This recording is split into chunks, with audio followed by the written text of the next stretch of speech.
जरा सोचिए, हमारे शरीर में ऐसा एक हिस्सा है जो चुपचाप बिना किसी शोर शराबे के हमारा ब्लड प्रेशर, हमारे खून में जान और हमारी हड्डियों की ताकत सब कुछ एक साथ कंट्रोल करता है। आज हम उसी की कहानी में उतरने वाले हैं।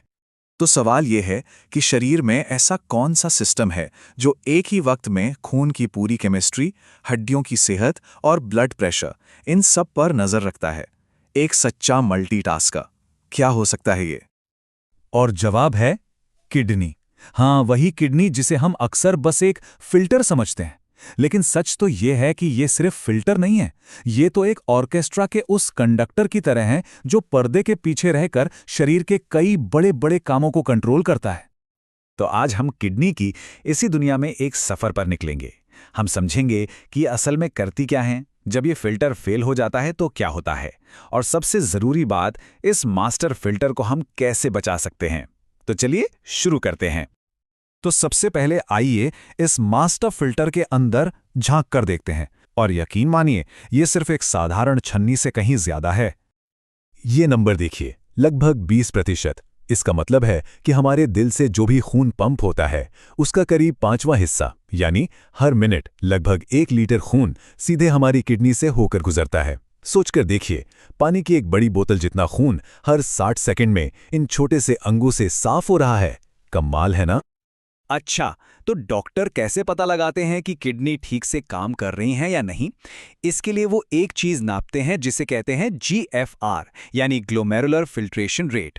अब ये नाम थोड़ा टेक्निकल है, पर इसे ऐसे समझिए कि ये हमारी किडनी का परफॉर्मेंस रिपोर्ट कार्ड है।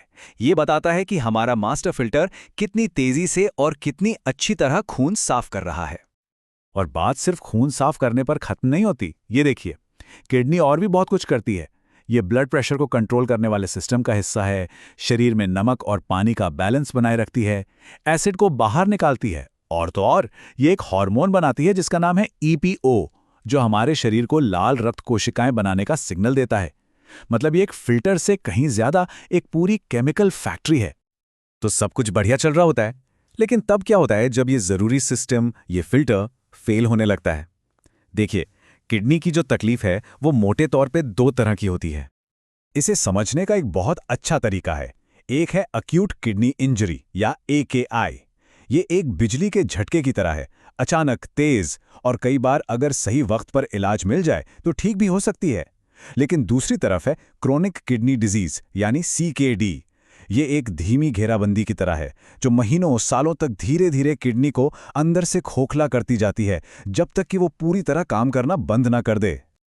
अब ये टेबल देखकर शायद थोड़ा कंफ्यूजन हो, पर यह बहुत काम की चीज़ है। डॉक्टर इसे इस्तेमाल करके पता लगाते हैं कि CKD कितनी गंभीर है।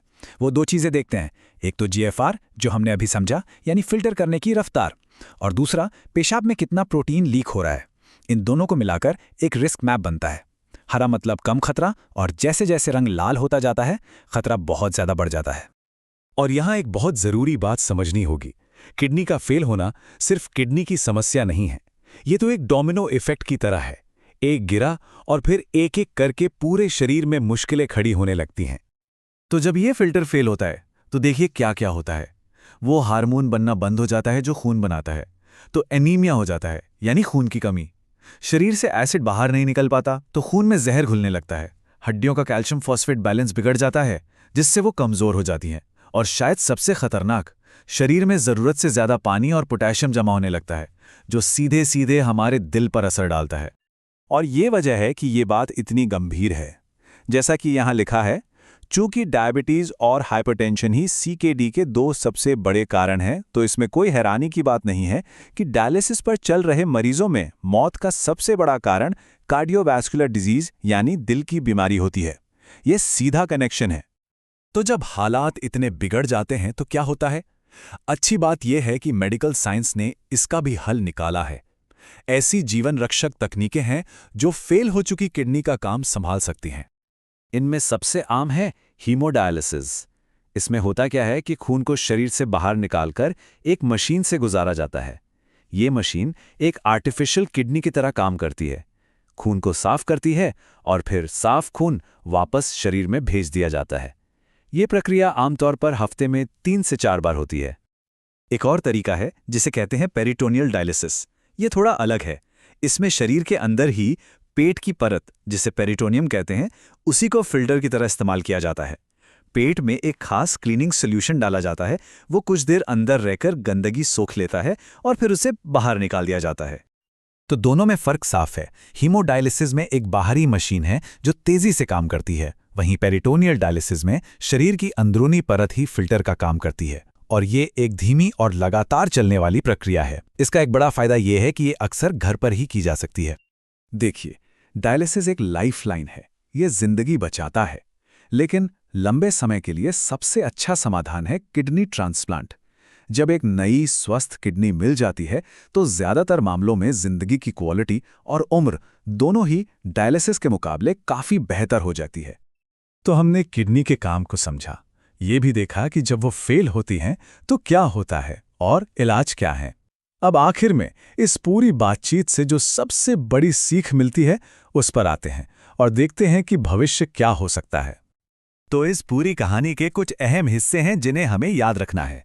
पहला, अपने मास्टर फिल्टर को बचाकर रखें। दूसरा, ये सिर्फ फिल्टर नहीं बल्कि शरीर को चलाने वाले कॉम्प्लेक्स रेगुलेटर हैं। तीसरा, इनके फेल होने का असर पूरे शरीर पर पड़ता है, खासकर दिल पर। चौथा, इलाज तो है पर रोकथाम से बेहतर कुछ नहीं। और आखिरी और सबसे जरूरी बात, अपने ब्लड प्रेशर और डायबिटीज को मैनेज करना ही किडनी को बचाने का सबसे पक्का तरीका है। और ये सब हमें एक बहुत बड़े सवाल के सामने लाकर खड़ा कर देता है। जिस तेजी से दुनिया भर में क्रॉनिक बीमारियां जैसे डायबिटीज और हाइपरटेंशन बढ़ रही हैं, क्या मेडिकल साइंस की अगली सबसे बड़ी चुनौती या कहें कि सबसे बड़ी कामयाबी एक इंजीनियर की हुई किडनी बनाना होगी? ये एक ऐसा सवाल है जिस पर सोचना बहुत जरूरी है।